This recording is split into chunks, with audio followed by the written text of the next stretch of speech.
In the previous segment, we saw how Jesus claimed to be the very God worthy of worship.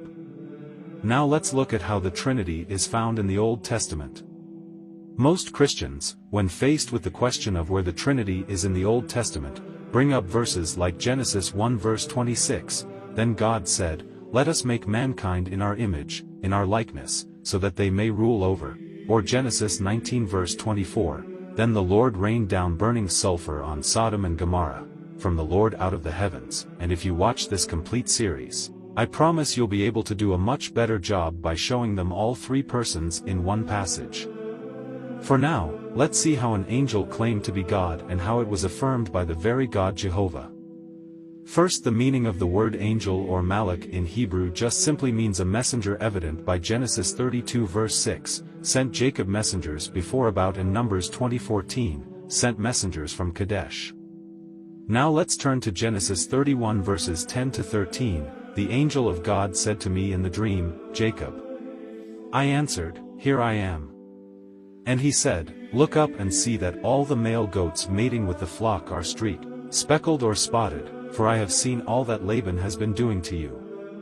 I am the God of Bethel, where you anointed a pillar and where you made a vow to me. Now leave this land at once and go back to your native land." Who would have thought an angel saying, "I am the El of the house of El," that is, God of the house of God? To further solidify this, Genesis 35 verse 1, "Then God said to Jacob, Go up to Bethel and settle there, and build an altar there to God, who appeared to you when you were fleeing from your brother Esau." God said to build an altar to the El who appeared to you. Interestingly, verse 7 says, "There he built an altar, and he called the place El Bethel," because it was there that God revealed himself to him when he was fleeing from his brother. The word for reveal, gala, is plural, and the Bible never uses plural verbs to describe a singular person or thing, so a better translation is, "the gods who revealed themselves to him."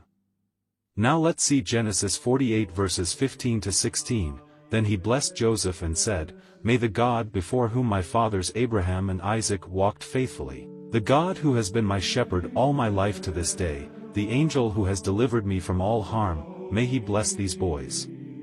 This is a prayer by Abraham, and he prayed to the malach, the angel, and the verb for bless is singular, so it's not God and the angel, it's just the angel blessing him. Now why would the progenitor of Judaism and Christianity be praying to an angel? This seems odd, but now let's hear the divinity of this angel from the mouth of Yahweh himself.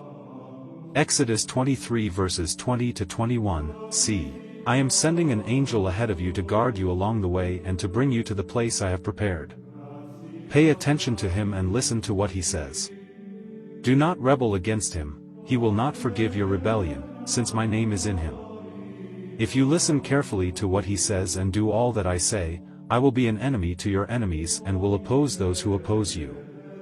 Did Yahweh just say an angel has his name and it's not given but that he has it? And to obey him because he won't forgive you, meaning he has the ability to? That would explain this verse. Exodus 3 verses 2 to 4, "And the angel of the Lord appeared unto him in a flame of fire out of the midst of a bush. And he looked, and, behold, the bush burned with fire, and the bush was not consumed. And Moses said, I will now turn aside, and see this great sight, why the bush is not burnt.